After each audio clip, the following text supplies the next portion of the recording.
പടനയിലെ ശൈശവ വിവാഹത്തിൽ ബാലാവകാശ കമ്മീഷന്റെ ഇടപെടൽ.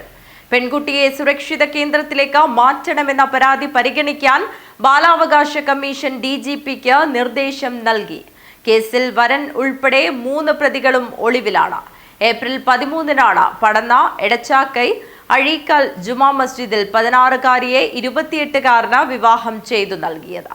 പടന്ന എടച്ചാക്കയിലെ ശൈശവ വിവാഹ കേസിലാണ് ഇപ്പോൾ ബാലാവകാശ കമ്മീഷന്റെ ഇടപെടൽ ഉണ്ടായിരിക്കുന്നത്. ശൈശവ വിവാഹത്തിന് ഇരയായ പെൺകുട്ടിയെ സുരക്ഷിത കേന്ദ്രത്തിലേക്ക് മാറ്റണമെന്ന പരാതി പരിഗണിക്കണമെന്ന് DGPയോട് ബാലാവകാശ കമ്മീഷൻ ആവശ്യപ്പെട്ടു. പെൺകുട്ടി നിലവിൽ ശൈശവ വിവാഹം നടത്തുവാൻ കൂട്ടുനിന്ന രക്ഷിതാക്കൾക്കൊപ്പമാണ്. ഇത് നിയമവിരുദ്ധമാണെന്ന് ചൂണ്ടിക്കാട്ടി അഭിഭാഷകനായ കുളത്തൂർ ജയ്സിംഗ് ആണ് DGPക്ക് പരാതി നൽകിയത്. എത്രയും പെട്ടെന്ന് പെൺകുട്ടിയെ സർക്കാരിന്റെ സുരക്ഷിത കേന്ദ്രത്തിലേക്ക് മാറ്റണമെന്നാവശ്യപ്പെട്ട് ലഭിച്ച പരാതിയാണ് തുടർ നടപടികൾക്കായി സംസ്ഥാന പോലീസ് മേധാവിക്ക് അയച്ചത്.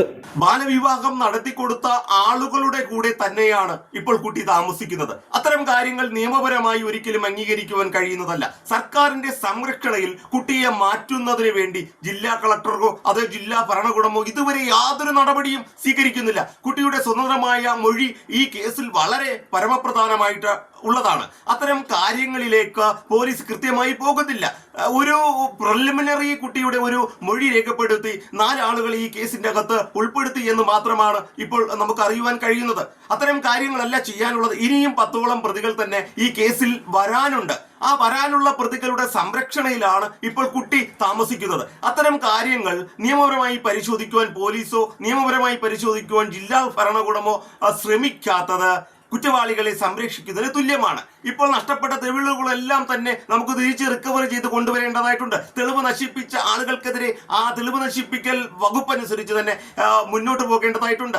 വിദേശത്ത് നിന്നും 1-ാം പ്രതിയെ അറസ്റ്റ് ചെയ്ത് കേരളത്തിൽ കൊണ്ടെത്തിച്ച് നിയമ നടപടിക്ക് വിധേയമാക്കേണ്ടതായിട്ടുണ്ട്. ഒളിവിൽ കഴിയുന്ന പ്രതികളെ കൃത്യതയോടുകൂടി തന്നെ കണ്ടെത്തേണ്ടതായിട്ടുണ്ട്. ഇനി കേസിൽ ഉൾപ്പെടുത്തുവാനുള്ള പ്രതികളെ അടിയന്തരമായി തന്നെ ഉൾപ്പെടുത്തേണ്ടതായിട്ടുണ്ട്. ഇത്തരം കാര്യങ്ങളിൽ വരുന്ന നെഗ്ലിജൻസ്, സർക്കാരിന്റെ ഭാഗത്ത് നിന്നുണ്ടാകുന്ന നെഗ്ലിജൻസ് വളരെ ഗുരുതരമാണ്. ജില്ലാ ഭരണകൂടം ഇത്തരം കാര്യങ്ങൾ മറച്ചു വെച്ചുകൊണ്ട് പ്രതികളെ സംരക്ഷിക്കുന്ന ഒരു നിലപാടാണ് സ്വീകരിച്ചിരിക്കുന്നത്. അതുകൊണ്ടാണ് ഇത്രയും സമയമായിട്ടും സർക്കാരിന്റെ സംരക്ഷണ മേഖലയിൽ ഈ കുട്ടിയെ മാറ്റുവാൻ നെഗ്ലിജൻസ് കാണിച്ചുകൊണ്ടിരിക്കുന്നത്.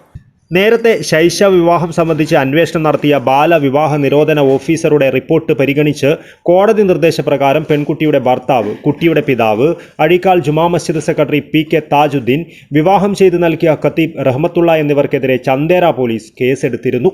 ഖത്തീബിൽ നിന്നും മൊഴി എടുക്കുകയും ചെയ്തിരുന്നു. വിവാഹ നിശ്ചയം മാത്രമാണ് നടന്നതെന്ന പ്രചാരണത്തെ തള്ളി മതപരമായ വിവാഹം തന്നെയാണ് നടന്നതെന്ന മൊഴിയാണ് അദ്ദേഹം നൽകിയത്. കേസിൽ വരൻ ഉൾപ്പെടെയുള്ള പ്രതികൾ ഇപ്പോഴും ഒളിവിലാണ്. News bureau, Kasaragod.